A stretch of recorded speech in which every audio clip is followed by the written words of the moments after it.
Muy bien. Entonces, les voy a pedir, por favor, que para que ustedes se puedan conectar con el Menti, vamos a escanear este código QR, ¿sí? O, por favor, ustedes también pueden hacerlo ingresando a menti.com. Cuando les soliciten el código de acceso, van a anotar este que estamos viendo aquí, el 3128-2959.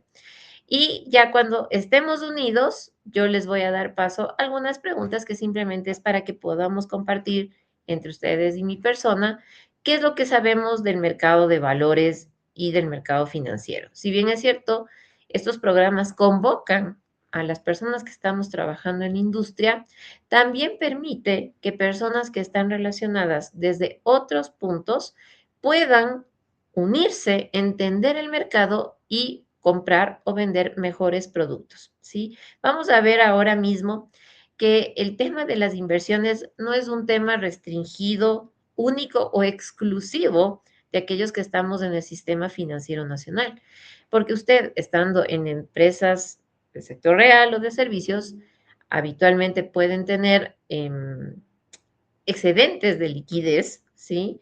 Que les van a ser muy necesarios para poder unir a este tipo de inversiones. Usted mismo dentro de la familia en ocasiones puede tener un ahorro o puede tener un dinero que quiere invertirlo y ponerlo a trabajar de alguna manera para su beneficio y el de su familia, ¿sí? Voy viendo que ya se nos van uniendo algunas personas por acá. Vamos a esperar un par de más compañeros y comenzamos con estas sencillas preguntas, ¿sí? Permítame. Muy bien. Entonces vamos a continuar, ¿sí? Entonces, miren, la primera pregunta que yo les quiero hacer es si ustedes han invertido en el sistema financiero de valores. Esto no es necesario y único en el país, puede ser también en otros lugares, ¿sí? Que vamos viendo algunas respuestas. Muy bien. Vamos viendo que sí hemos participado de algunos productos de inversión dentro de lo que es el sistema financiero, entonces vamos a ver algunos conceptos que pueden sernos familiares. Sin embargo, si usted no lo ha hecho, pues no hay ningún problema porque ahora vamos a hacer un breve recorrido de estos conceptos que le van a ayudar para ver si es que se anima o puede dar mejores soluciones en su lugar de trabajo. Luego tenemos otra pregunta. ¿Cuál es el criterio más importante que usted tiene para invertir el dinero? ¿Sí? En mi caso, por ejemplo, cuando yo a nivel personal quiero invertir, siempre me estoy fijando, por ejemplo, en la calificación de riesgo. ¿Sí? En la calificación de riesgo de quien está emitiendo esa inversión. Puede ser otra su criterio. Vamos a leer qué es lo que a ustedes les va a motivar cuando están haciendo las inversiones. Seguridad y respaldo, perfecto. Tasa de interés, muy bien. El riesgo, perfecto. Sí, miren, estos conceptos que ustedes están acabando de anotar o de compartir son súper importantes cuando al momento de decidir invertir en una institución, comprar un papel o invertir en un fondo, por ejemplo, tengo que hacerlo. Hubo una época en nuestro país que creo bastantes la pasamos, si no es forma directa, también indirecta, cuando en nuestro país, lastimosamente, ciertas entidades financieras promocionaban unas tasas altas y al final del día, esto convocó muchas de las personas que querían invertir por esas tasas de interés y finalmente, después de un tiempo, se pudo notar que esas tasas de interés no estaban respaldadas realmente por activos. Entonces, hubo un problema en el punto en que todos necesitaban el repago de sus inversiones con sus intereses y la entidad no tenía el dinero. Aquí, en este pequeño y crudo ejemplo, podemos ver dos conceptos de los que ustedes han anotado ahora mismo, el riesgo y la seguridad y respaldo que necesito tener. ¿sí? Súper importante tener esto presente porque cuando usted invierte, y más cuando es a plazo, ya vamos a ver que hay que pasar un tiempo para que esa inversión sea devuelta o sea liquidada y los conceptos de riesgo y de seguridad y respaldo son muy importantes. Ahora, podemos tener múltiples instrumentos de inversión. Yo les voy dando ejemplos a medida. Entonces, ¿en qué instrumento invertirías? ¿Sí? ¿En algo que te dé seguridad? Perfecto. Miren, hay algunas tendencias que quisiera conversar con ustedes si es que están abiertos a esto. Y es algo que vamos escuchando y algunos no los entendemos de primera, como son estos famosos Bitcoin, ¿sí? Y escuchamos también otros tipos de activos que nos dicen, oye, quiero tokenizar mi emisión o quiero tokenizar mi activo, ¿sí? Y entonces decimos, oye, ¿qué es eso? También son instrumentos de inversión. Hoy los vamos a ver un poquito. Como ustedes anotan por acá, las famosas pólizas de inversión, que también se llaman certificados de inversión o pólizas de acumulación, que nuestras entidades financieras nos están ofertando. Muy bien, por allí veo ya un producto súper nuevo en nuestro mercado, pero no realmente en otros, que son los ETFs, que son estos fondos de participación. Ya los vamos a conversar, ¿sí? Muy bien. Pólizas de seguro internacional que miren, siendo todavía instrumentos de comercio internacional, pueden ser tradeados o pueden ser comercializados como productos de inversión. NFT también me sorprende. Veo algunos productos que no son propios de nuestro mercado, pero definitivamente sí están presentes en el mercado. ¿Sí? Muy bien. Esto me va de alguna manera dando color de lo que vamos a conversar el día de hoy. Ahora, la pregunta de cajón. Si ustedes se dan cuenta que sus inversiones no les está dando el retorno que ustedes esperaban, o peor aún, están perdiendo, ¿sí? ¿Qué es lo que ustedes harían? Pueden ser súper creativos, por favor. Y aquí es importante lo que vamos a ver. ¿Qué harías si tú estás perdiendo en tu inversión?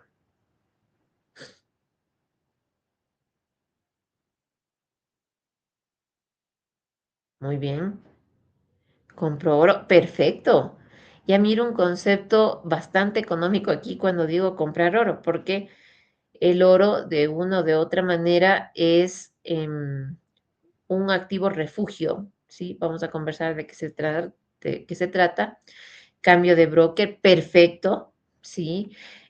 Aquí hay algunos temas. Ustedes habrán visto las famosas películas de Hollywood, donde vemos a estos traders súper interesantes, muy metidos en mercado, que hacen inversiones en tu nombre en el mercado de valores de Estados Unidos, habitualmente, ¿sí? Y cuando hay grandes pérdidas, ustedes no miran en las películas que vaya la gente a reclamarle la pérdida, ¿sí? Entonces, el tema aquí es que hay una legislación especial que prohíbe, o más bien que respalda a los brokers o a los intermediarios financieros cuando estos han actuado de forma ética apegada a un código que se nos da. Sin embargo, si usted como inversionista en su momento se da cuenta que este broker actuó de mala fe, sí puede haber denuncias. Pasaría algo similar aquí. Tenemos legislación nacional que respalda el tema de las inversiones. Sin embargo, ya vamos a conversar cómo es el mercado ecuatoriano respecto a renta variable. Por eso no lo vemos tan presente en el mercado nacional, ¿sí? Busco otras inversiones, perfecto, busco alternativas, cambio de instrumento, excelente, comprar más, esto es una apuesta interesante, ¿sí? Invierto en otras empresas, perfecto, ¿sí? Busco alternativas, compro divisa, euro, oye, perfecto, ustedes ya están hablando de divisas, lo cual me va a permitir conversar con ustedes de un mercado que es bastante interesante. Probablemente nuestros padres lo manejaron un poquito más cuando teníamos que hacer la conversión de nuestra moneda nacional respecto al dólar. Entonces ahí estábamos viendo algunas pizarras que se llaman o tableros para ver cómo cambiaba la paridad. Sí, excelente. Muchas gracias. Todas sus intervenciones han sido muy interesantes porque esto me da definitivamente color de cómo estamos trabajando, ¿sí? Miren, y ahora mismo vamos ya conversando algo de lo que ya ustedes han ido discutiendo a medida de esta primera introducción. Y finalmente vienen estas preguntas. Oye, si tienes 1 millón o si me pagaron las utilidades y tengo $1000 o me dieron $800, ¿qué es lo que debería hacer? ¿Sí?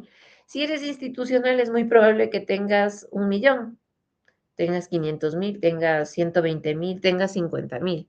Sin embargo, a nivel de persona, o como ustedes dicen, un administrador de una cartera de personas, muy probablemente estos montos pueden estar bastante alejados de esa realidad.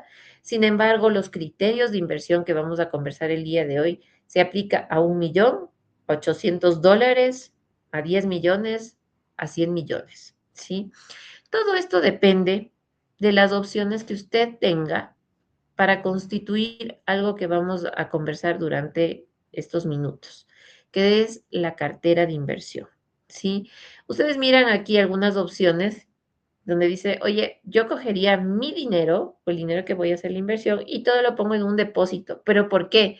Porque el depósito es estable, ¿sí? Probablemente cuando yo necesite el dinero, voy y lo retiro. Y aquí comenzamos ya a introducir un concepto que les voy a ir dejando entre paréntesis y lo vamos a desarrollar durante la conversación, que es la liquidez, ¿sí? Alguien puede decir, oye, pero esa tasa de interés que en el depósito te están pagando es muy inferior a lo que tú podrías estar ganando, por ejemplo, en un bono. El Ecuador ha mejorado su calificación de riesgo, todos le creen al discurso económico del Ministerio de Finanzas, vemos que los mercados internacionales eh, mejoran la puntuación del riesgo del Ecuador. Probablemente un bono a 10 años me da mucho mejor tasa, ¿sí? Y es más probable que me paguen, ¿sí? Y alguien puede decir, sí, pero todavía yo tengo otra opción mucho más económica, mucho más atractiva por el tema de la rentabilidad. ¿Y cuál sería eso? Específicamente las acciones. Mira, yo ahora mismo estoy viendo que el conflicto armado entre Irán y Estados Unidos de alguna manera parece mejorar, pero esa paz me parece que no va a tener mucho tiempo de duración. Nosotros acá lo estamos mirando como fluctúan los costos de las gasolinas. Yo, ¿sabes qué? Probablemente compraría una acción, me estoy inventando, de la empresa Chevron en Estados Unidos, ¿sí? Y entonces la rentabilidad que me va a dar va a ser muchísimo más alta que las dos anteriores. Pero aparece un concepto que probablemente no lo escuchamos así si es que no estamos trabajando en esto todos los días, que es la volatilidad o esta variabilidad entre que si hay un acuerdo de paz, el precio se regula. Entonces, yo como dueño de una acción de esa empresa que está negociando las gasolinas, puedo ganar menos que cuando hay conflicto, porque cuando hay conflicto, los mercados se alteran y entonces quieren comprarse una acción de Chevron mucho más rápido, porque piensan, se supone que va a haber mayor retorno. Todas estas decisiones ustedes las tienen que manejar para que inviertan sus $800 o su $1,000,000, ¿sí? Y aquí es que comenzamos a hablar de que cuando compramos más de un activo financiero, sea un depósito, sea un bono, sea una acción, vamos a tratar de hacer una cartera, es decir, conjunto de estos activos financieros, pero que sean diversificados. Laura, ¿qué quieres decir con diversificados? Y aquí vamos a ir conversando al menos unos 5 puntos que me parecen importantes y les invito a que en todo momento de la charla, por favor, ustedes pueden hacer sus preguntas pueden escribir sus reflexiones en la parte derecha de sus pantallas, donde podemos, a través de sus participaciones, desarrollar un poquito más estos temas. Sí, vamos a primero tener que, cuando armamos una cartera, entender qué instrumentos. Justamente, perdón que te interrumpa, Lauri, tenemos dos inquietudes para ver si de Claro, una vez las vamos solventando y así ampliando cada uno de los temas. Te presento claro, acá. Darlene Pulupa, ¿qué otras alternativas a la compra de bitcoins puede ser rentable en el exterior? excelente. Miren, en el exterior, este es un concepto que cuando tenemos esta opción de trabajarlo un poquito más en la materia, lo desarrollamos porque hacemos ejercicios en mercados internacionales. Sin embargo, en este espacio yo les quiero comentar, en atención a la interesante pregunta de nuestra participante, que tenemos no solamente bitcoins, ¿sí? Probablemente ustedes hayan visto las películas o las series, porque ciertas series que están más asociadas a este tipo disruptivo de inversionista, es que dicen, oye, yo hace 5 años compré 10 bitcoins y en ese momento yo pagué, qué sé yo, $1,000 y ahora esos mismos 10 bitcoins probablemente me están representando $80,000. Y dices, oye, qué crecimiento tan exponencial. Pero recuerde usted que cuando hablábamos de acciones apareció ya un concepto de volatilidad. El Bitcoin tiene ese mismo efecto, ¿sí? Y esa tasa de retorno probablemente le va a traer por algo que se conoce en finanzas, que a mayor riesgo, mayor retorno, tenemos mayor exposición a esa volatilidad. También puede ser que usted pagó los $1,000 y hoy no cueste nada, porque tenemos problemas en que la gente que maneja el Bitcoin desaparece. Como no es un producto centralizado, nadie le regula, que donde estaban las computadoras manteniendo el Bitcoin, finalmente también desaparecen y usted no tiene trazabilidad de dónde estuvo, por más blockchain que el Bitcoin tenga, ¿sí? Hay algunos productos que, siendo regulados, ofrecen una tasa mayor con un riesgo controlado. Probablemente me estoy adelantando a lo que vamos a conversar, pero podría decir que una buena opción son los ETFs, ¿sí? También son buenas inversiones los fondos de inversión. Y si usted conoce y domina un poquito el mercado, un portafolio o cartera de inversiones de acciones pueden dar retornos interesantes. Mucho mejor que, por ejemplo, un portafolio de renta fija, como las pólizas de acumulación o los certificados de inversión. Pero para hacer, sin más preámbulo, una respuesta súper categórica, otros productos que son así de interesantes son los ETFs, los fondos de inversión, las acciones. En el campo desregularizado, descentralizado, los bitcoins son muy interesantes, pero también están saliendo algunas opciones de criptoactivos, donde proyectos inmobiliarios se transforman en tokens y ustedes, en vez de comprar toda una casa, por ejemplo, compran una porción y cada vez que esa casa o ese inmueble es rentado o tiene algún flujo de retorno, ustedes son dueños de esa participación, ¿sí? Son algunos activos que finalmente, con el tema de las finanzas descentralizadas, están entrando en moda. Probablemente no mucho en nuestro país, hay algunos proyectos en específicos, pero realmente lo que aquí, digamos, en el mercado descentralizado sí se mueve son criptomonedas, no necesariamente solo el Bitcoin, tenemos al Ethereum, tenemos a otras criptomonedas propias, pero si por ejemplo usted mañana adquirió, me estoy inventando 1,000 Bitcoins y quiere comprar un bien con esos 1,000 Bitcoins, tenemos regulación nacional que no lo hace fácil. Hay que hacer otro tipo de transformación o liquidación, ¿sí?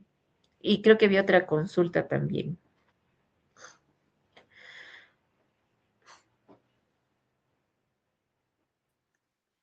Sí, mi Oye, estimada Lauri, muchísimas gracias. Sí, tenemos otra inquietud. Martín Figueroa, ¿qué tan fácil puede ser invertir en la bolsa ecuatoriana? muy buena pregunta, Martín.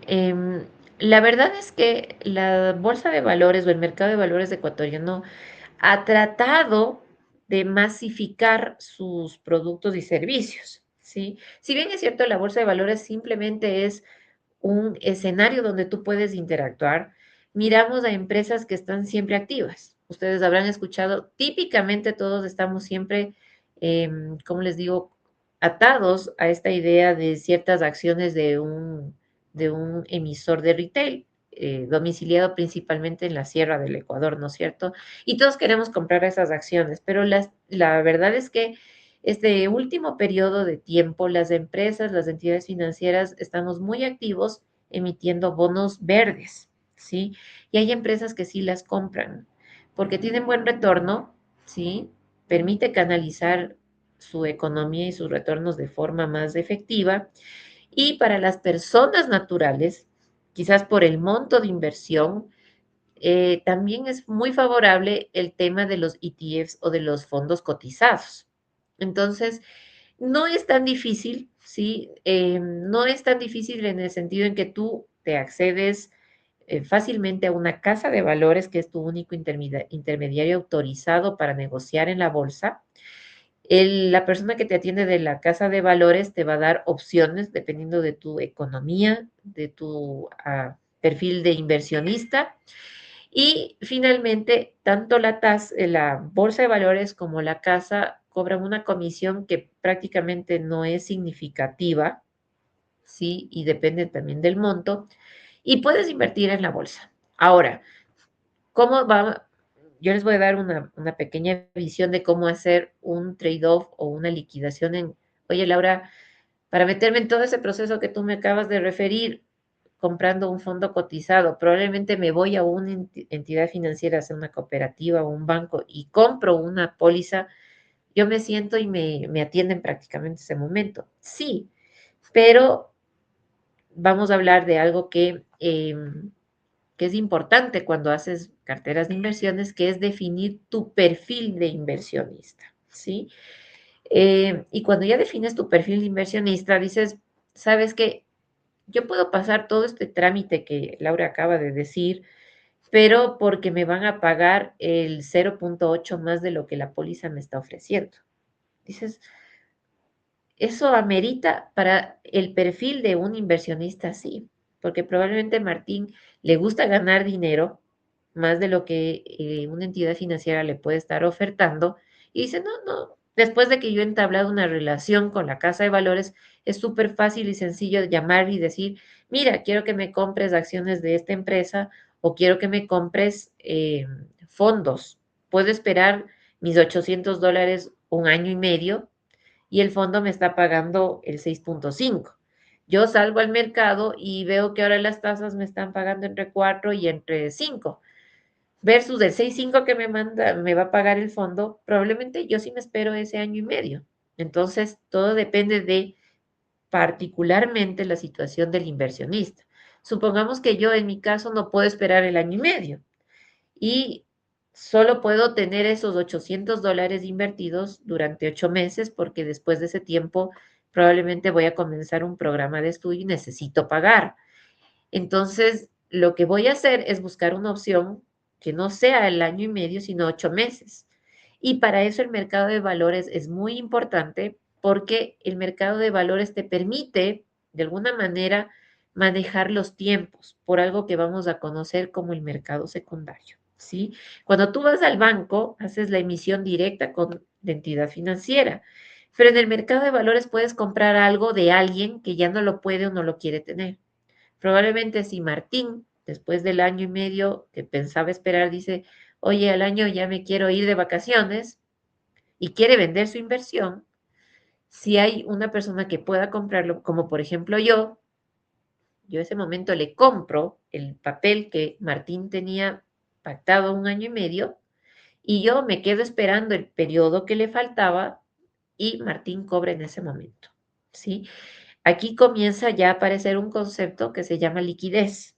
Y entonces el mercado de valores de alguna manera te da liquidez respecto a un producto que tenía un vencimiento o una maduración en el futuro. Entonces, el mercado de valores es importante. Las casas de valores ahora son muy asequibles, tienen unos costos súper competitivos entre ellas y puede ser una opción de inversión. Entonces, No hay que tenerle mucho miedo al mercado de valores. La verdad es que, como yo les he traído un poco de cifras del día de hoy, miren ustedes cómo está operando la bolsa. Y esto es datos ecuatorianos, ¿sí?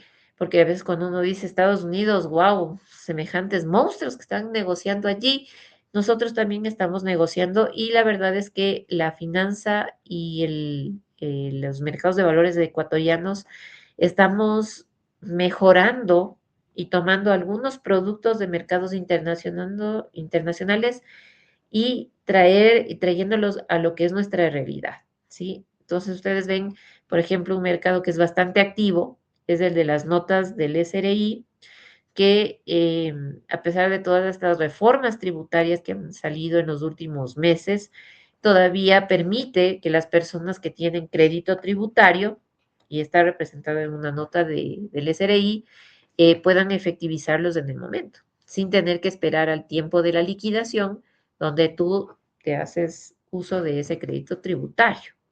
Y miren, aquí hay algunas cifras que quiero compartir con ustedes. Ya a nivel nacional, en el 2025, las dos bolsas de valores de Quito y Guayaquil han registrado 18.224 millones de negocios, ¿sí? Entonces, hemos entrado compradores y vendedores y hemos negociado ese monto el año anterior.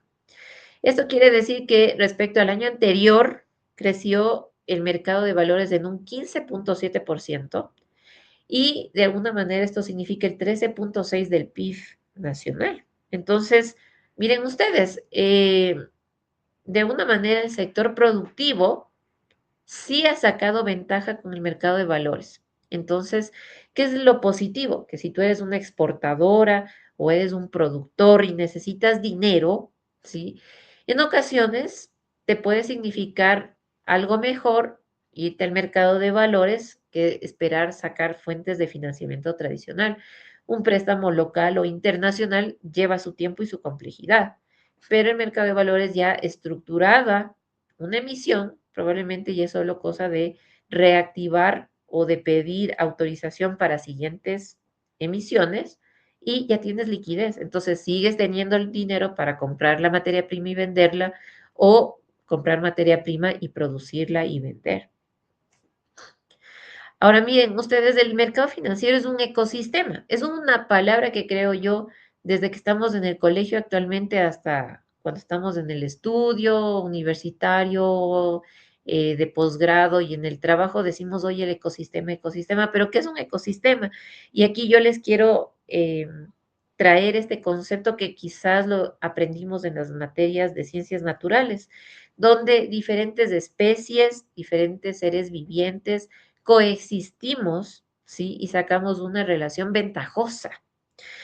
No solo los mamíferos, no solo los reptiles, no solo las plantas, no solo la fauna, todos coexistimos y tratamos de generar y mantener la vida. Eso mismo pasa en el mercado financiero. Habemos diferentes actores o partícipes que estamos interactuando, pero ¿qué es lo que estamos tratando de generar? Liquidez, precio, información y confianza, ¿sí? Porque cuando un mercado financiero no tiene confianza, el problema es que comienzan a ver estos capitales fly. Entonces tú tienes el dinero y dices, oye, yo no confío en este banco, te lo llevas. No confío en esta cooperativa, te lo llevas. No confío en el país, lo sacas, ¿sí? Y el mercado financiero siempre estamos trabajando para darle vitalidad y confianza. Entonces, cuando ustedes como personas o como empresas quieren un producto, definitivamente tenemos resultados positivos. Ya trayéndolo un poquito a los títulos que ya tenemos, digamos, vigentes en el país, ¿qué es lo que tenemos actualmente? ¿Sí? Tenemos bonos del Estado y en estos bonos del Estado hay un beneficio, que cuando el país se pinta bien en mercados internacionales, hay inversionistas extranjeros que quieren esos bonos. Entonces, allí beneficia lo que hemos escuchado actualmente en las noticias con el riesgo país. También tenemos aquí un tema del precio de mercado, ¿sí? Con el tema de las notas del tesoro.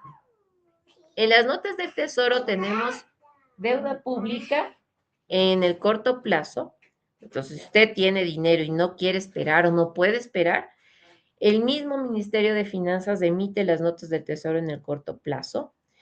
Tenemos obligaciones corporativas cuando las empresas como Ingenio Azucareros, productoras de cemento, quieren emitir bonos, lo hacen a través de obligaciones. Las empresas pueden emitir acciones cuando éstas tienen el formato societario que les autoriza, les faculta, y pueden venderse a través de la bolsa o de forma privada, ¿sí? No necesariamente las acciones solo se negocian a través de una bolsa de valores. Podemos hacerlo de forma directa. Tenemos titularizaciones, ¿sí? Que esto es una estructura bastante interesante, muy financiera, porque las empresas saben que van a tener, por ejemplo, ventas y facturación en el futuro y a través de matemática financiera lo traen a valor presente, ¿sí? Y usted compra un derecho de esos flujos en el futuro. Y lo que está muy de moda y las empresas sean de sector financiero, asegurador, comercial o industrial, compran, es el famoso papel comercial, que sí se negocia en mercado de valores y ustedes pueden ingresar tanto a la Bolsa de Valores de Quito, Guayaquil, y allí les dicen cómo están los precios, los retornos y los pagos, ¿sí? Ahora, cuando oímos renta fija, pensamos en ocasiones que esto quiere decir que no hay riesgo. Y la verdad es que cada instrumento tiene su propia peculiaridad, ¿sí? Em, ¿Qué es renta fija y qué es renta variable? ¿Sí? No es que uno es mejor que lo otro, son dos temas o dos tipos de inversión totalmente diferentes y son muy positivos cuando estamos haciendo inversiones. La renta fija, como digamos algo, el nombre ya anticipa, es que usted el día de hoy tiene los $800 o el millón y se lo voy a poner a un año plazo y le dicen a ese año plazo le voy a pagar el 6%. Ese retorno que a ustedes le ofrecen, sea que la entidad financiera que le está contratando pueda, le vaya bien o le vaya mal, será que al año le paga indefectiblemente el 6%. Pero con la renta variable sucede algo diferente. Usted apuesta, si es que se puede usar ese término, en que, por ejemplo, como decía yo, a Chevron hoy le veo súper bien como empresa, compro acciones y dentro de 3 meses, como supongamos sucede esto, que gracias a Dios ya entra un tema de paz entre los países, se normaliza el flujo de la gasolina entre el productor y el comercializador, y entonces ya no tenemos precios elevados de las gasolinas. Entonces el performance de esa empresa ya no es como cuando yo lo compré. ¿Y qué es lo que está pasando en ese momento? En ese momento lo que estoy yo haciendo es que hice una apuesta que nadie me puede asegurar que la voy a ganar, ¿sí? Cuando es renta variable, el precio cambia según el mercado. En el momento era favorable para las gasolinas y después se normaliza y los precios caen. Usted como usuario dice, qué lindo, por fin ya puedo tanquear mi auto o mi moto con 20, con 40, con $60.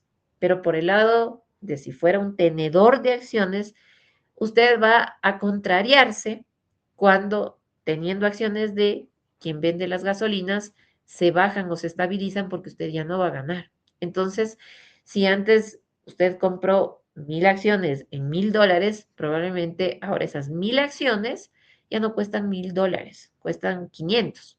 Usted perdió respecto a lo que invirtió en un primer momento. Entonces allí cambia según el mercado, usted perdió y no puede reclamar absolutamente nada a nadie. Y aquí comienza un concepto que ustedes muy inteligentemente ya lo anticiparon, el riesgo, ¿sí? Y aquí vale una precisión que durante este programa que manejamos en el instituto lo vamos desarrollando muy detenidamente en cada arista. Y en principio, ¿qué es un riesgo? Prácticamente no es ninguna pérdida todavía, ¿sí? Y el riesgo es una probabilidad, una posibilidad de que si pasa algo, de que si sucede un evento, yo pueda perder. Pero en el momento en que lo estoy viendo, realmente no hay ninguna pérdida, ¿sí? El problema es cuando ese riesgo se materializa, se ejecuta y lastimosamente, si ya tenía, por ejemplo, como ahora nuestro agroecuatoriano está muy preocupado por la llegada del niño, que algunos califican como el super niño, hasta aquí hay un riesgo de pérdida, riesgo de crédito, porque probablemente se dañen las cosechas y yo no pueda pagar mis préstamos, un riesgo de liquidez, porque necesariamente si se daña mi cosecha no puedo venderla, no tengo dinero, ¿sí? Un riesgo de tasa, porque me endeudé al 5% y probablemente luego con pérdidas hayan préstamos del 16%, por poner cifras muy fuera de mercado. Hoy por hoy no ha pasado absolutamente nada. No tengo problemas en pagar el crédito, no tengo problemas de mi liquidez, no tengo problemas de la tasa, pero si sucede el efecto del niño, el fenómeno del niño, se materializa el riesgo y yo tengo un problema, ¿sí? Entonces, aquí se presentan riesgos muy específicos con la renta fija, específicamente del crédito, de tasa y liquidez, y en cuanto a la renta variable, tenemos el riesgo de la empresa y de la volatilidad de los mercados, que hoy puedo estar ganando y mañana simplemente ya lo perdí, ¿sí? Toda decisión profesional es lo que separa lo bueno de lo malo, porque si yo hoy le digo, como me preguntaba nuestra compañera, oye, ¿en qué debo invertir? Si yo le digo, por favor, de esta charla salga e invierta en acciones y de tal empresa, probablemente mañana cambie las condiciones de mercado o en una semana, en un mes, van a decir, oye, qué pésima esta persona que me recomendó aquello. Sí, y todo depende de cómo está realmente su perfil, su tiempo, su liquidez, etcétera. Sí, algo de lo que vale la pena mostrar es que en el sector nacional hubo eh, mayor aprecio por la renta fija, ¿sí?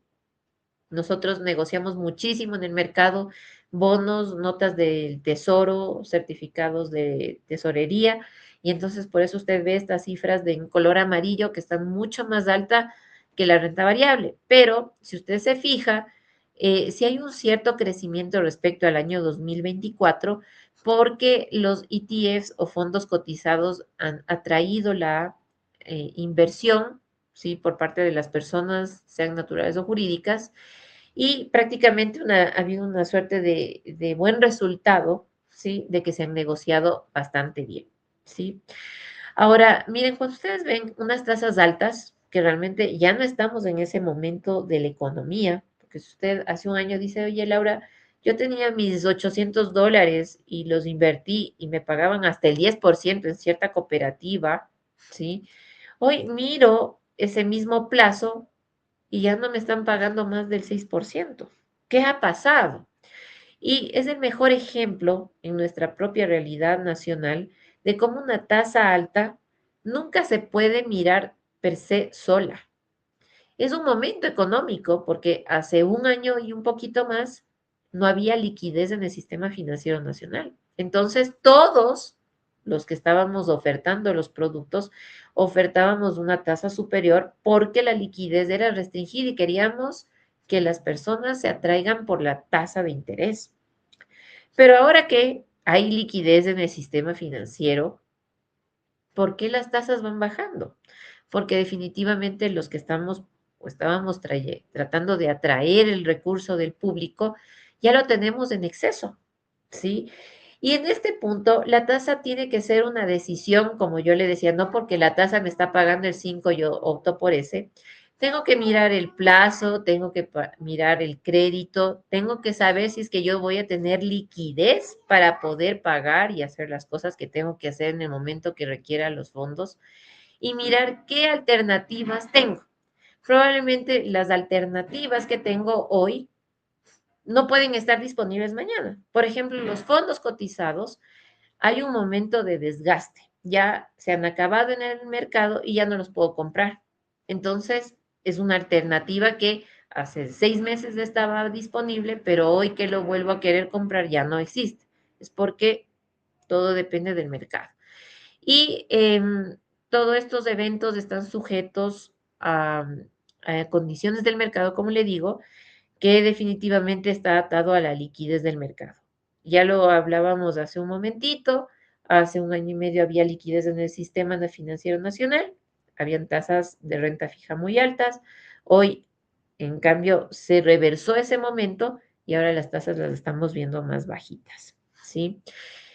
Ahora, hay una condición de juego que probablemente deberíamos analizarlo un poco más a detalle, pero sí vale decirle que cuando usted hace inversiones, siempre hay que pensar como en un triángulo, ¿sí? Si por un lado está el retorno, por favor piense en el riesgo como otro de las puntas de ese triángulo y por el otro lado, la liquidez, ¿sí? ¿De qué le sirve a usted que le estén pagando el 25% con un riesgo, digamos, moderado, si no lo puede efectivizar, ¿sí? Y por allí va la sugerencia de los bitcoins, porque si, por ejemplo, como decíamos, yo hace unos años compré 1000 bitcoins y eran $1000 y ahora me representa 80,000, usted ganó 79,000 dólares, ¿cómo los puede efectivizar? ¿Sí? Eso es un concepto que hay que analizarlo y por eso le invito a que piense en inversiones como un triángulo, porque la liquidez es importante, ¿sí? Em, todos estos conceptos no son menos relevantes o importantes si no diversifico. ¿Y a qué decimos diversificar? Y es lo típico que se dice, oye, no lo pongas todo en un solo emisor, o sea, que no concentres tus opciones de inversión con un solo producto, un solo emisor. Entonces, antes que esto, yo quería mostrarles un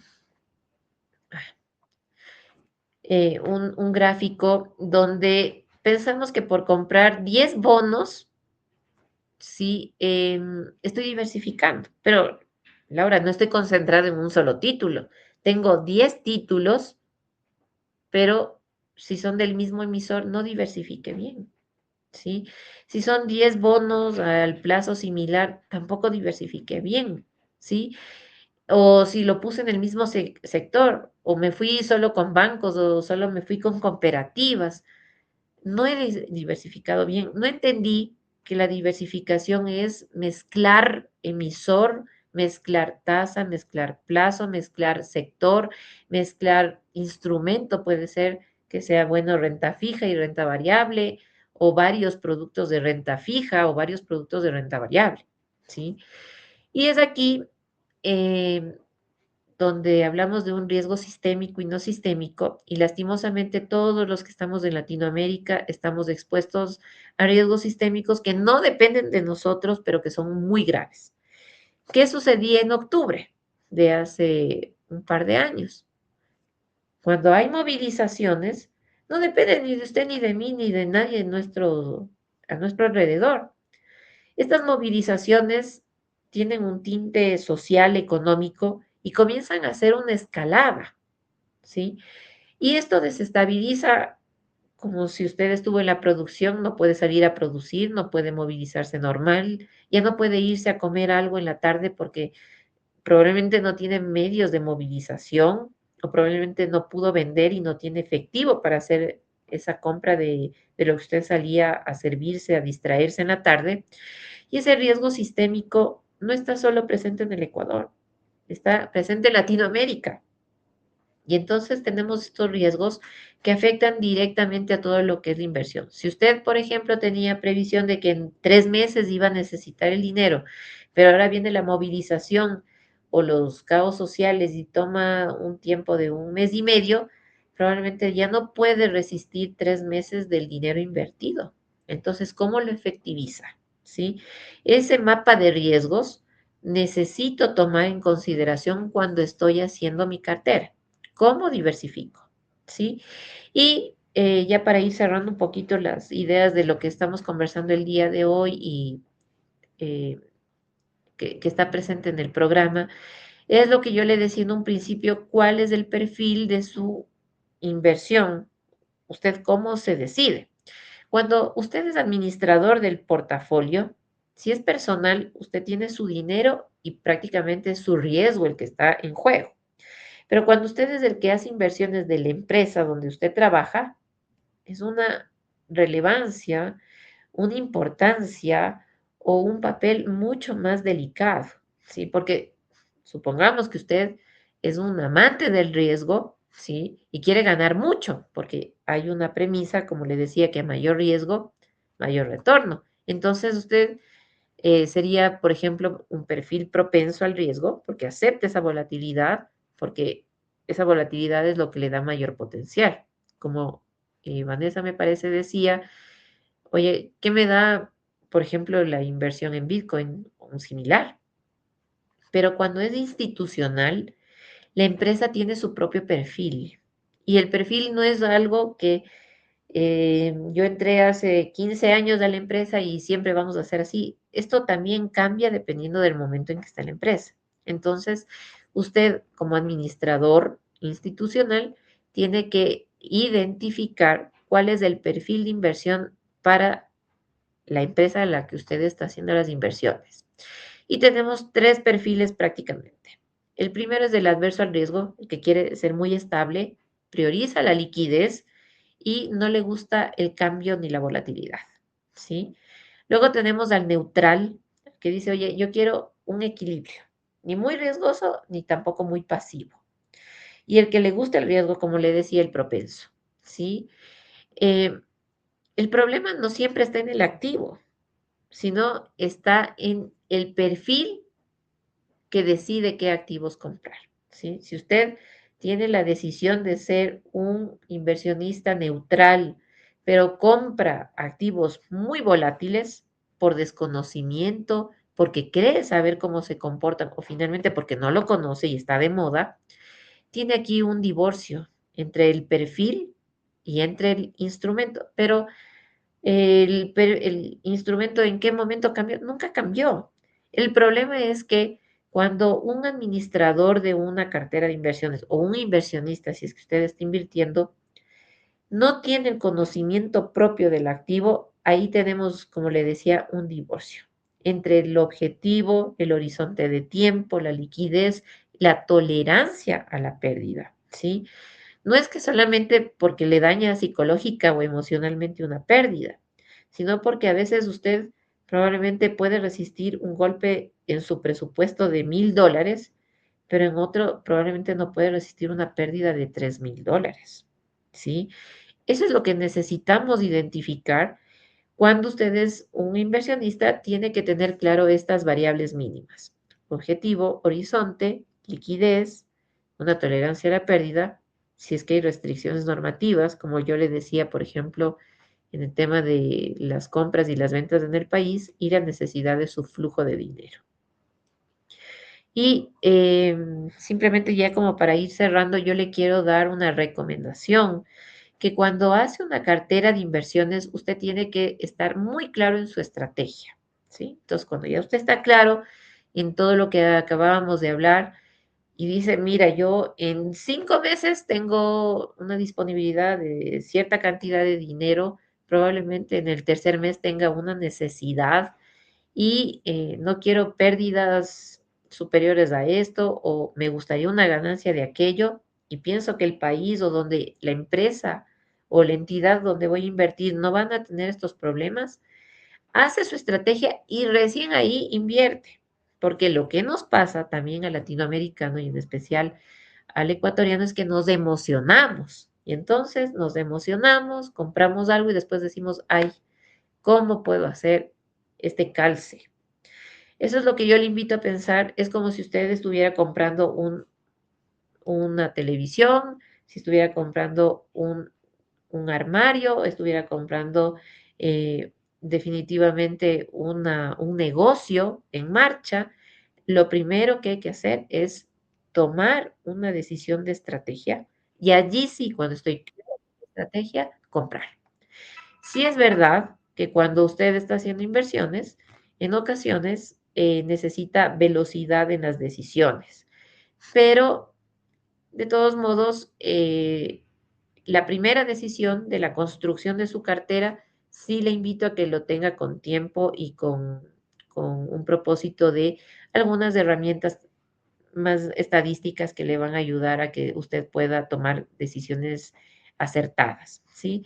Aquí les dejo algunos conceptos estadísticos que sí se ven, que se revisan, responden a unos modelos de inversión y lo importante aquí es llegar a una frontera eficiente, donde sus carteras de inversiones se acerquen al ideal, que es esta gráfica que estamos viendo en color azul, y tenemos que saber cómo construirlo. Aquí el tema, estimados, es que definitivamente tenemos que lograr llegar a buscar una opción que sea positiva para sus intereses, ¿sí? No sé si es que tenemos alguna duda más que yo les pueda absolver, y si no, simplemente darles algunos visos de estos criptoactivos que están muy de moda, sí, porque en ocasiones, claro, la novedad o la curiosidad del público en general, pues es entenderlos un poquito más. Y en esto es positivo. Dentro del programa tenemos algunas materias que abordan este tema. Y en el tema de la cartera de inversiones es entender cuál es el perfil de riesgo de estos criptoactivos, cómo operan, tienen seguridades a pesar de ser descentralizados. Sin embargo, como les decía, se les puede considerar como renta variable, son muy volátiles y por esa volatilidad es que dan mucho retorno o mucha pérdida, ¿sí? Entonces, es un espacio donde hemos podido conversar de algunos criterios. Esperaría poder ampliarlos si es que nos encontramos en el programa. Sin embargo, el tema de los bitcoins puede ser, o de las criptomonedas puede ser interesante, y simplemente les quería decir que en el país, efectivamente, es un activo descentralizado, no lo regula el Banco Central del país. Hay normativa expresa en que no se puede hacer negocios o una liquidación con estos. Sin embargo, cuando las personas dentro del país operan estas criptomonedas, encuentran mecanismos para hacer su efectivización. El problema es el monto, porque si estamos hablando de hasta unos $1,000 o 1,000 criptomonedas transformadas, más bien dicho, criptomonedas transformadas en una cantidad equiparable a $1,000, pues es más fácil su conversión. Lastimosamente, cuando superan estos umbrales, es más difícil su transformación a la liquidez. Por ello, dentro de las inversiones institucionales del país, no encontramos criptomonedas, no encontramos criptoactivos, porque no se perfilan con las necesidades institucionales. Sin embargo, como personas sí tenemos estas opciones, y creo que varios de ustedes pueden estar en el negocio de esta transformación o conversión, ¿sí? Les agradezco su tiempo, su participación, y quedamos abiertas a sus preguntas o a sus comentarios, por favor. Muchas gracias, Lauri. Súper interesante el tema. Nos hemos pasado unos minutitos y de hecho sí tenemos algunas inquietudes, así que veamos si podemos responderlas de forma rápida. Algunas de ellas, pues de forma general ya las has respondido, pero vamos por Cristian Rodríguez. Dice, buenas tardes, ¿dónde podemos adquirir bonos? Y tengo otra inquietud también de él, el cual dice, EFT siempre por medio de broker. Esas dos Sí, inquietudes. muchas gracias, Cristian. El tema de los bonos. Los bonos, por lo general, los que mayor volumen de negocio están en el país son los emitidos por el Ministerio de Finanzas, ¿sí? Cuando estás dentro de una institución pública, pues lo haces directamente, pero cuando eres una empresa o eres una persona natural o jurídica, llamémoslo así, y deseas adquirir un bono, siempre lo tendrás que hacer a través de un broker, que es la casa de valores, ¿sí? Lo haces a través de la bolsa de valores, puede ser de Quito o Guayaquil, y por lo general habrá un custodio, si no te entregan físicamente el bono, te lo tienen en una cuenta de custodio, que es el DCB, ¿sí? Cuando el emisor es una entidad privada, y habitualmente se les llaman bonos corporativos u obligaciones, también el mecanismo es el mismo, lo haces a través de una casa de valores, pero muy probablemente el custodio va a ser el DC Vale. El ETF pasa lo mismo. Cuando son fondos cotizados, es decir, que están en la bolsa de valores, el único partícipe que puede ayudarte a adquirirlo es a través de una casa de valores, porque son los calificados. Sin embargo, en nuestro país hay administradoras de fondos que tienen fondos no con las características del ETF, pero similares, donde puedes intervenir en una transacción privada y ellos te abren una cuenta y tú los compras sin pasar por bolsa. Pero no son ETFs, son fondos de inversión ofertados por administradoras de fondos. Perfecto, Laurita. Javier Flores, ¿las casas de valores manejan las mismas tasas en los fondos? No. Cada casa de valor tiene sus costos, ¿sí?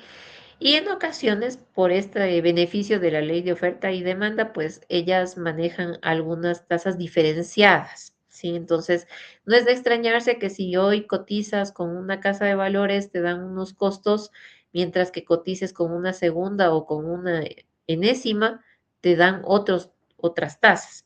Lo que sí es estándar en el país son las tasas que te cobran las bolsas de valores, ¿sí? Pero cuando ya eres un inversionista institucional y tienes cierto volumen, puedes acceder a ciertos descuentos, ¿sí? Pero a nivel de tasas de casas de valores, cada una tiene su estándar y su tarifario, por decirlo de alguna manera. Perfecto. Muchas gracias. Juan Alcíbar, ¿qué requisitos debe cumplir una persona para comenzar a invertir en la bolsa ecuatoriana? Miren, les voy a comentar de la experiencia personal, porque yo soy inversionista institucional, pero como inversionista personal es súper sencillo. Tú tomas contacto con una casa de valores, la de tu elección o la de tu conveniencia. Esta casa de valores tiene que iniciar eh, digamos, una relación comercial contigo y por lo que es la ley de lavado de dinero, siempre tienen que hacer una certificación o una debida diligencia. Entonces, en esta debida diligencia, tú le entregas información a través de los formularios que ellos te proveen. Cuando se hace una verificación, ya queda establecida la relación comercial, tú le dices al broker o a la persona de la casa de valores cuáles son los activos que quieres comprar, te los compran, se negocia en la bolsa de valores, te envían una liquidación y como les indicaba, no te lo entregan físicamente, porque ahora tenemos títulos desmaterializados. Y entonces se los mantiene en un custodio que es del DCVALE si es que es privado el emisor o en el DCB si es público, y tú tienes un estado de cuenta. Cada vez que tú ya terminas tu relación, si es que eres inversionista que compra o inversionista que vende, asocias una cuenta de valor, una cuenta bancaria donde se hace la liquidación de la compra o venta. Y hay que recordar que estamos sujetos a ley tributaria, pues si depende de los rendimientos, pueden haber retenciones, como sucede igual en cualquier sistema financiero, eh, con cualquiera de los productos, ¿sí? Entonces hay que tener presente que hay estos valores asociados, pero que no nacen en el mercado de valores, sino en la ley tributaria y en la ley de antilavado. Perfecto. Otra inquietud, Yulitza Carpio, ¿existen barreras importantes para invertir en la bolsa de valores del Ecuador? Miren, hablemos un poquito más legal. Barreras realmente no hay, ¿sí? De hecho, el mercado de valores nacional promueve la participación ciudadana del público en general, porque lo que tratamos de hacer es promover el mercado. Ahora, yo les decía durante esta charla, hay una cuestión de un triángulo que les decía, donde uno tiene que estar consciente de estas tres aristas súper importantes cuando haces tu cartera. Necesitas retorno, administración del riesgo y la liquidez, ¿sí? En ocasiones, el mercado se transforma en una propia barrera cuando no te provee alguno de los mecanismos para administrar estas aristas, ¿sí? Si tú, por ejemplo, comprases un activo que no te permite liquidarlo fácilmente según tu necesidad, eso se transforma en una barrera indirecta, pero no porque la parte normativa o la parte operativa te la dé, sino que lastimosamente no coincide tu perfil y el producto con lo que se necesita en estas variables mínimas que les indicaba. Entonces, en ese punto, esta discordancia o este divorcio entre la estrategia y el producto se transforma en una barrera natural, pero no porque no puedas. Ahora, si tú como persona quieres ir a negociar directamente, lastimosamente no funciona así ni aquí ni en ningún lugar del mundo, porque necesitamos personas capacitadas para que puedan operar los mercados. Entonces, por eso, una vez más, es importante entender al mercado. En el país, las únicas facultadas para hacer operaciones en las casas de valores son efectivamente las casas de valores. En otros mercados sí hay personas que tienen este rol como broker, pero esa figura no es la del mercado financiero o más bien dicho del mercado de valores ecuatoriano. Ok. Otra inquietud. Kenia Bravo, ¿cuáles son los principales riesgos de invertir en el mercado de valores y cómo pueden mitigarse? Excelente. Miren, riesgos hay muchísimos, como desde que tú hiciste una mala planificación de tu estrategia y compraste los activos y cómo puedes destrabar este problema, porque es un riesgo de que si tú necesitas el dinero en 3 meses y no lo tienes, ¿cómo lo puedes hacer? Entonces, para ello es importante estos programas de capacitación porque tú allí, por ejemplo, si te equivocaste o te salió un imprevisto en tu flujo de liquidez, una forma de mitigarlo es, por ejemplo, teniendo el conocimiento de cómo venderlo, ¿sí? Entonces lo vas al mercado de valores y lo vendes, pero el hecho de vender no puedes venderlo a cualquier precio. Miren ustedes, hace años tenemos el caso del Silicon Valley Bank, que por una mala venta de unos productos de inversión que no los tenían a valor de mercado, quebró un banco.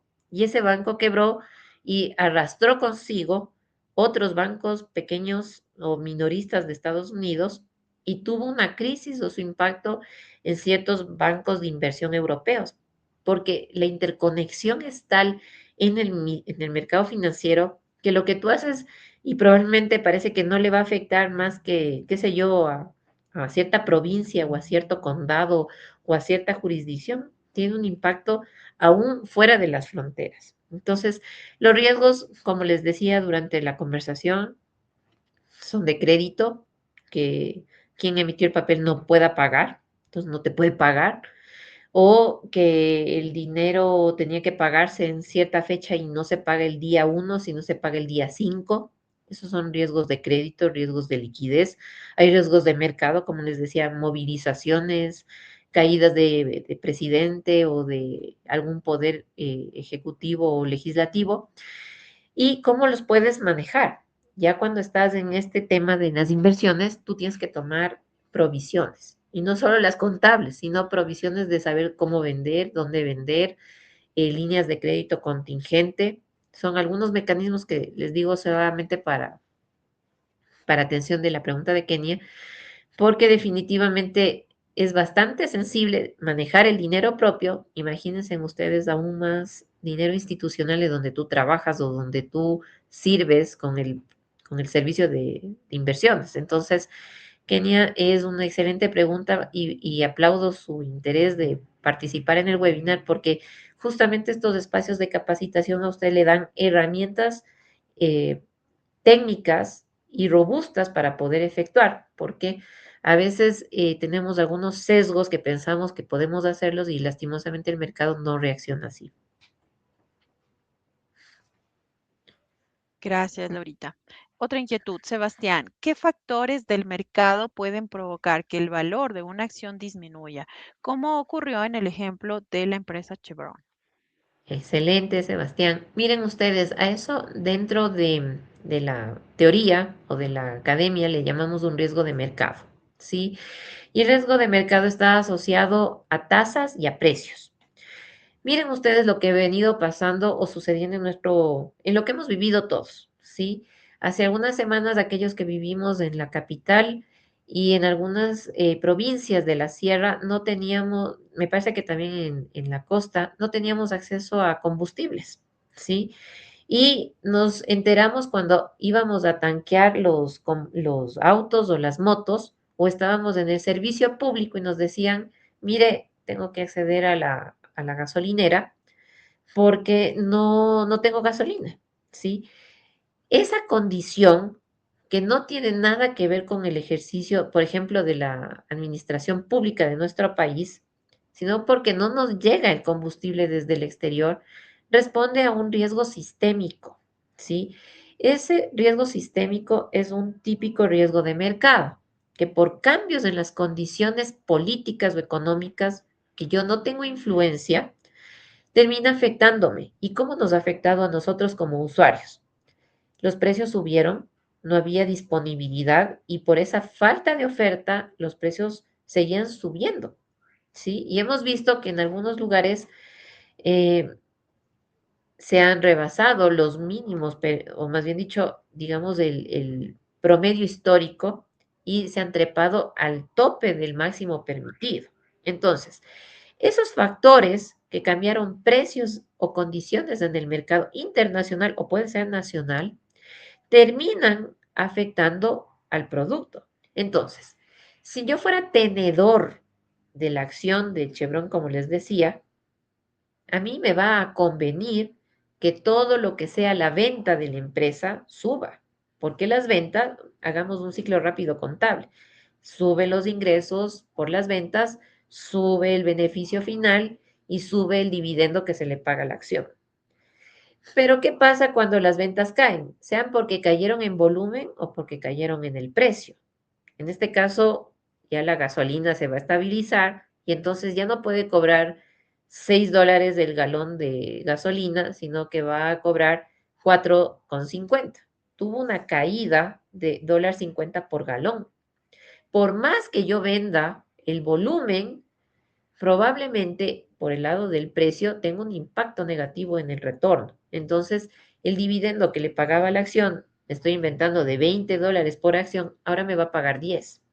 En ese caso, las condiciones del mercado afectaron por el precio directamente a el valor de la acción, ¿sí? Entonces, si la acción en el momento, me estoy inventando, a inicios o más bien dicho, a finales de mayo, la acción estaba en 100, pero con esos dividendos tan grandes, esas proyecciones tan prometedoras, ya comienza a venderse a 150. Pero cuando el mercado se estabiliza y miran que el dividendo ya se ajusta, entonces el precio ya no te pagan 150, te pagan 100,99. Entonces, ese ejercicio que les acabo de relatar es como afecta un factor del mercado por riesgo de mercado al precio de la acción, ¿sí? Y también pasa lo contrario, que si, por ejemplo, los mercados reaccionan por las condiciones del mercado, y miren, ustedes dicen ahora, oye, el riesgo país de Ecuador está bajando y va a seguir bajando, ¿sí?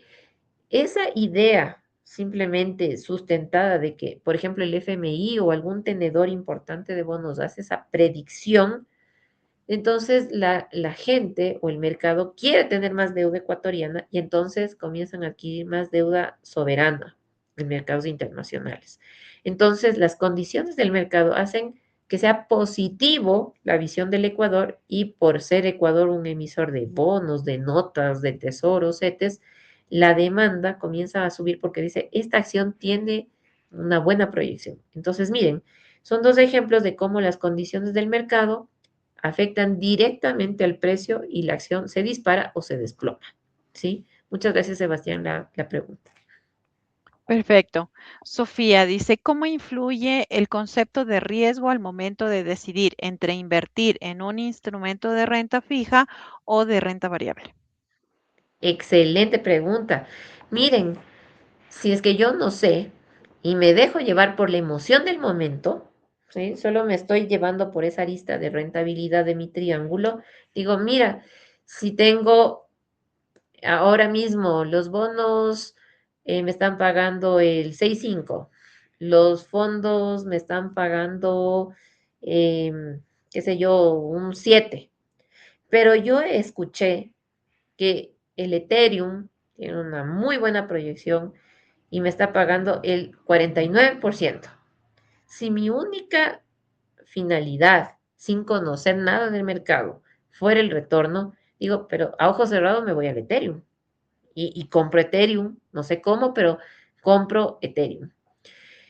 Después tengo un problema, que mañana sale alguna legislación en Europa o en el mismo Estados Unidos, como ya pasó cuando el hijo de Donald Trump creó su propia criptomoneda y de alguna manera con ese boom de que el hijo del presidente de Estados Unidos creó su propia moneda, hizo que bajen los precios de Bitcoin y Ethereum. Entonces, ya no estoy ganando el 49%, probablemente estoy ganando el 20%. Y me dicen, oye, pero bajó 29%, es brutal esa caída. ¿Cómo puedo administrar esa pérdida? Probablemente si yo no tuve el concepto del riesgo, nunca tuve mapeado el evento del aparecimiento de otras monedas o criptomonedas que hagan menos valioso mi activo. Entonces, en este punto es donde yo evidencio que si tengo esa previsión o esa predicción de ver ciertos eventos que afectan a mi activo, yo para tener esa predicción, cuando miro los eventos que pueden suceder, al momento de comprar, mi estrategia de compra tiene que connotar una estrategia de administración de riesgo. Entonces, en ese punto diré, mira, si me estoy abriendo una posición de tantos miles de dólares en Ethereum, probablemente voy a comprar otro activo o voy a tomar una posición corta que me haga una liquidación. Eso solo lo puedo hacer sabiendo que hay riesgos. Porque si salgo al mundo sin entender que hay eventos que pueden reversar mi buena racha, lastimosamente el resultado puede ser estrepitoso. Y simplemente como para estimular su curiosidad, les hablo algo de Barings Bank, que fue un banco inglés de cientos de años que por malas apuestas de un trader quebró y cerró después de cientos de años y de ser el banco de la realeza de Inglaterra. Entonces, las decisiones son muy, muy complicadas. Hay que tener esto del riesgo presente porque si no, su decisión, a pesar de parecer muy conveniente de ganar el 49%, lo que hago es perder hasta sus efectos personales, porque dependiendo de cómo sea su posición, usted puede ganar, puede perder más allá de lo que ha invertido. ¿Sí? Ok, tenemos otra inquietud. Roberto Petate, ¿cómo influye el perfil del riesgo de una empresa en la sección de su cartera de inversiones? Excelente, Roberto. Y usted ha topado un tema que lastimosamente el mercado ecuatoriano no siempre tiene presente. Y es aquí donde aparecen nuestras famosas calificadoras de riesgo. ¿Sí? Cuando usted, por ejemplo, es un inversionista, sea persona natural o jurídica, tiene sus recursos, yo me imagino que usted estaría más cómodo entregándole a alguien que sabe que muy probablemente tiene cómo pagarle que a uno que no. ¿Sí? En nuestra historia ecuatoriana, en múltiples ciudades, sabemos de aquellos que se visten, se perfuman y se presentan muy bien y lastimosamente son los peores pagadores. Si no, miremos cómo van los índices de mora en el sistema financiero nacional.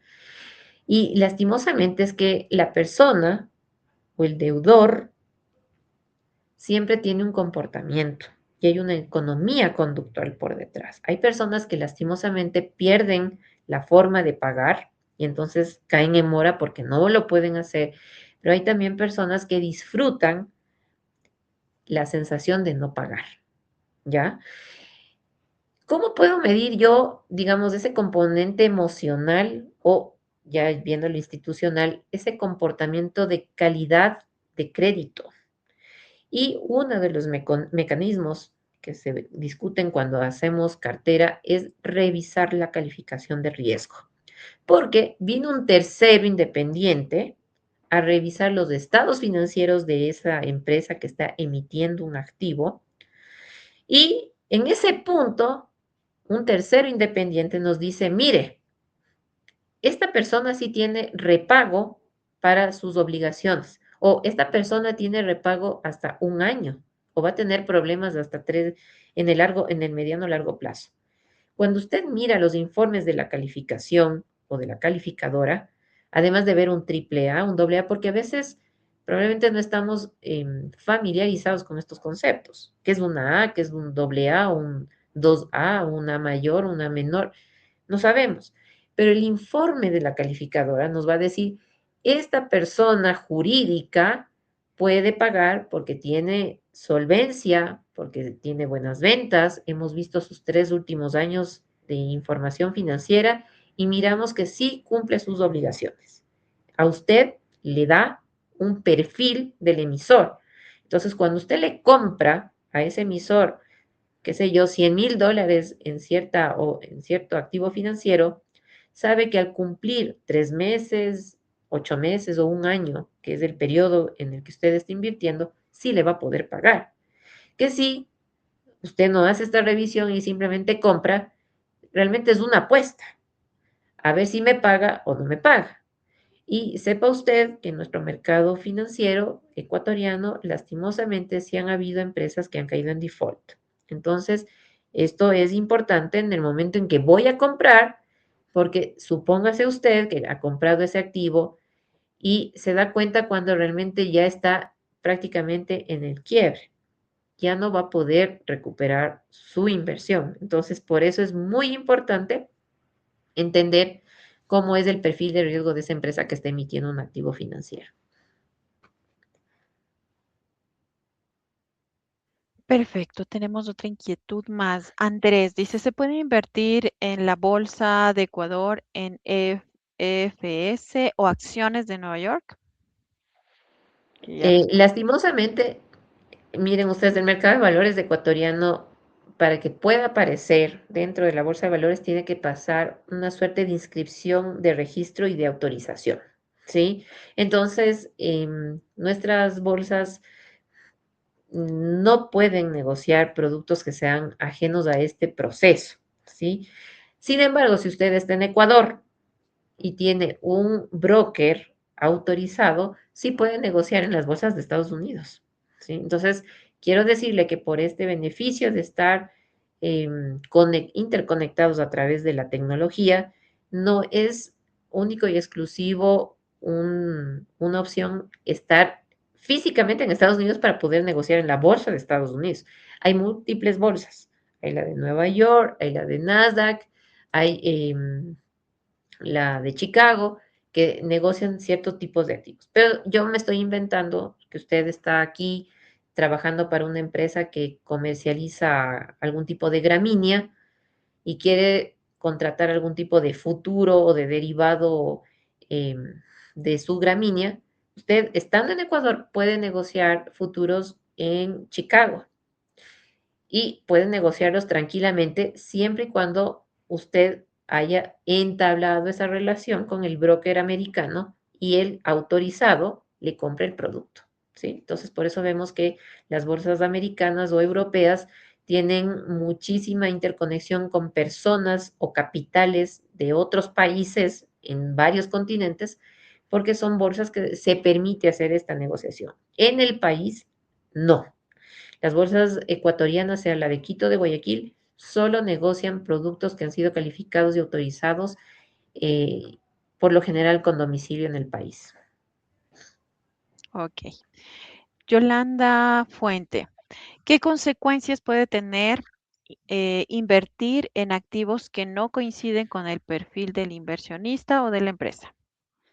Miren, puede ir desde simples pérdidas que pueden ser absorbidas hasta quiebras personales, ¿sí?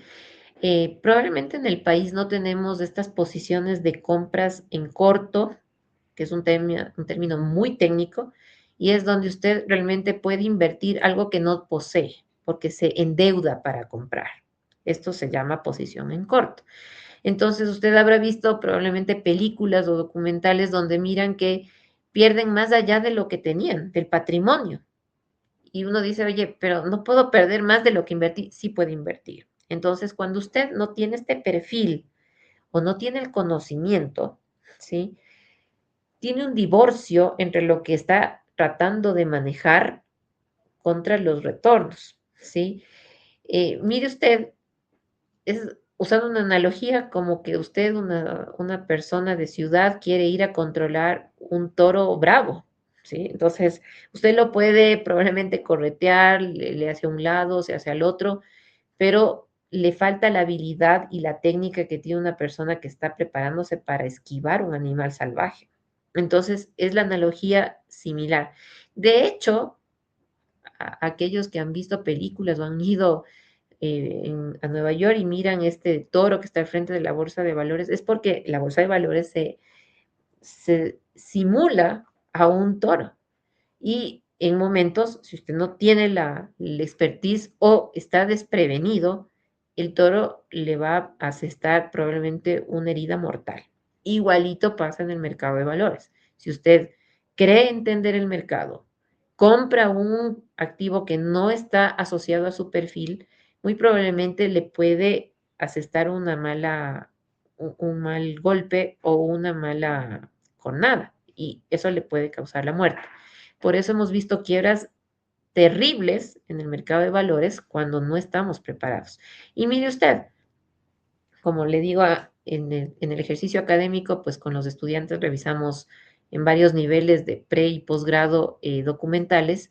Yo les recomiendo mirar GameStop. Allí, más bien las personas que estaban administrando, ¿sí? Estos activos son administradores de fondos muy fuertes en Estados Unidos que no avisoraron su perfil cómo el mercado estaba moviéndose y quebraron fondos multimillonarios de cientos y cientos de billones de dólares. Entonces, eso es lo que le quiero decir. Probablemente uno,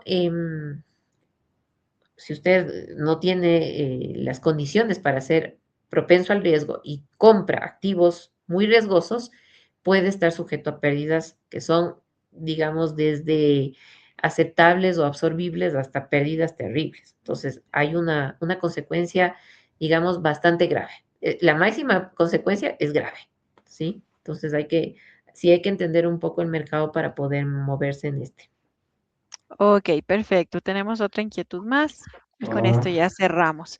Iris Maldonado, por favor, ¿qué aspectos deberían evaluar un inversionista antes de incluir criptomonedas como Bitcoin dentro de su cartera de inversiones para que estén alineadas con su perfil de riesgo y su estrategia financiera?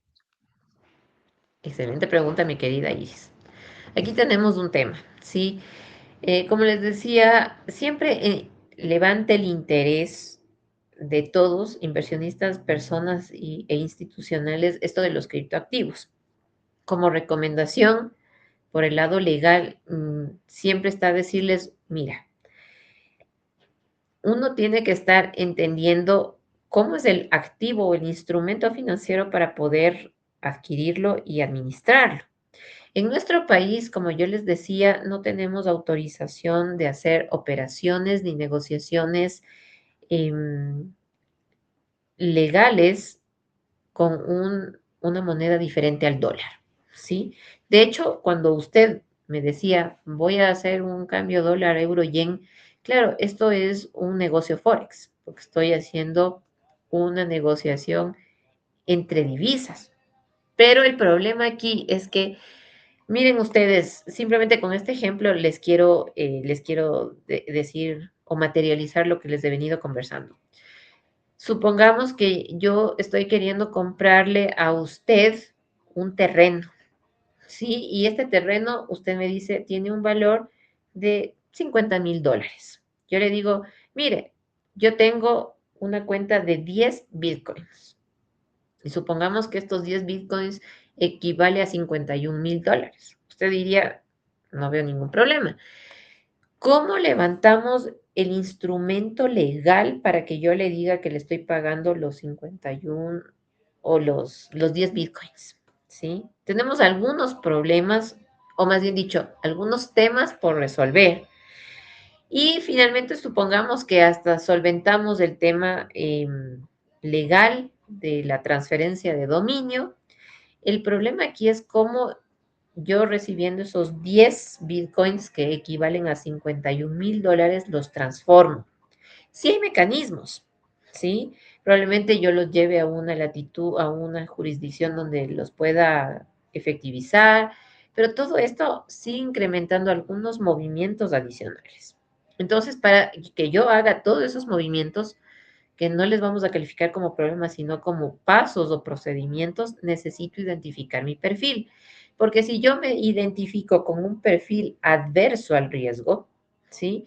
Tengo la probabilidad que mientras hago esos pasos de transformación, el Bitcoin se desplome y yo pierda los 51.000 dólares en Bitcoin que recibí por la venta de mi terreno.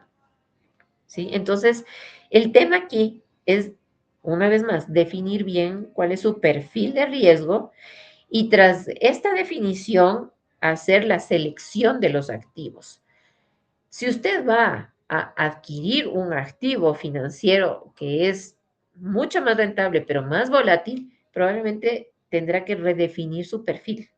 Como yo le decía, no es que yo al inicio del año comienzo siendo adverso y en 10 años sigo siendo adverso. No, las personas mismo cambiamos, evolucionamos, los perfiles también, pero para una selección de perfil tengo que tomar algunas medidas. Como yo le decía, defina su horizonte, defina su objetivo, su tolerancia en el flujo y a la pérdida. Entonces, cuando tiene todo esto alineado, ahí hace la selección. Porque si en cambio usted compra el bien y luego trata de redefinir el perfil, ahí tiene un problema que probablemente me estoy inventando, no tiene el tiempo para esperar o no tiene el flujo para revertir el problema, ¿sí? Entonces, por ello es importante esta alineación, ¿sí? Perfecto. Y ahora sí cerramos con la última inquietud. Andrés nos dice, Muchas gracias. ¿qué tiempo en promedio se demora alguien en vender acciones, por ejemplo, de corporación favorita o las acciones más conocidas en Ecuador? Excelente pregunta, mi querido Andrés. Ese término, en términos técnicos, se llama profundidad de mercado, ¿sí? Y depende de cuán evolucionados y profundos sean los mercados para su conversión. Entonces, usted bien advierte la tercera arista del triángulo cuando no tenemos este beneficio de que siendo muy profundos puedan ser fácilmente transformables. No le puedo decir se demora un día o se demora un mes, un año o 10 años, porque hay activos de todas estas características, ¿sí? En ese punto, la mejor opción es que usted haga una investigación del mercado o consulte con su casa de valores, porque siendo que están en el mercado todos los días y en los momentos, ojo que no hablo simplemente como una escala de tiempo, técnicamente se llama momento al periodo del mercado que estamos definiendo, puede ser un día, 5 días, 3 días, el del análisis que usted va a hacer. Mientras esté en ese momento, le puede decir si está saliendo o si se está negociando. Porque como le decía, hoy puede ser que la favorita dice, vamos a hacer una inversión millonaria en Panamá, como ya sucedió, y las acciones tienen mayor volumen de transacción, mientras me estoy inventando la competencia, sale y dice, estoy abriendo nuevas plazas en tales y tales provincias. Eso puede ser un revés. Entonces, la oferta, como he dicho, la demanda de acciones van a optar por la competencia y ya no compran favorita. Entonces, hay que entender el mercado y para ahí, mi querido Andrés, la respuesta óptima es, hay que mirar la condición de mercado en el momento de la compra, sea por investigación directa o por investigación indirecta. No hay un término promedio. La verdad es que le mentiría el decir, vea, se demora 10, 15, no, no hay eso. Todo es referente a las condiciones de mercado vigente. Perfecto, muchísimas gracias, mi estimada Lauri. Nos hemos extendido, pero ha sido súper interesante porque las inquietudes casi se han ido a una hora. Eso quiere decir que ha estado súper interesante tu ponencia. Para lo cual, para aquellos profesionales que estén interesados en formarse en estos temas, tal como Lauri nos mencionaba, tenemos un programa de formación que está disponible ya para este 21 de julio, que es justamente la especialización bancaria.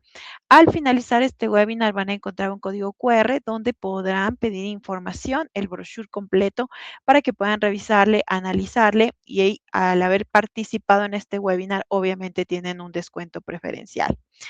Además, me permito también compartir y pues a nombre del IPB Agradecerte,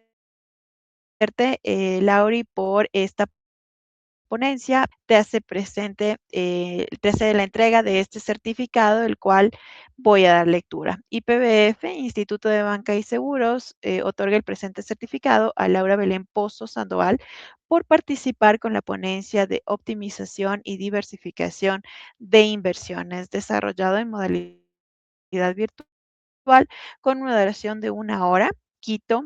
Es todo lo que queríamos contarles. Les agradecemos muchísimo. Esperamos que tengan una excelente noche y muchísimas gracias, Laura, a ti. Muchas gracias. Un gusto haber participado Gracias a con todos. ustedes. Una bonita noche para todos. Gracias. Muchas gracias. Que pasen bien.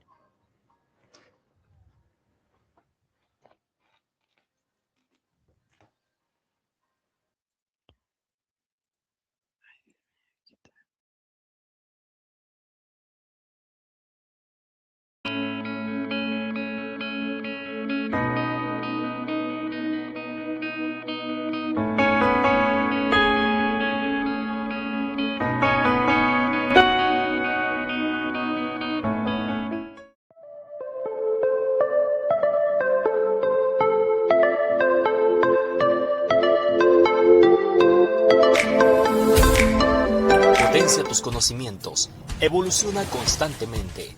El sector bancario y asegurador no espera. Ecuador necesita profesionales capaces con ganas de hacer un cambio positivo.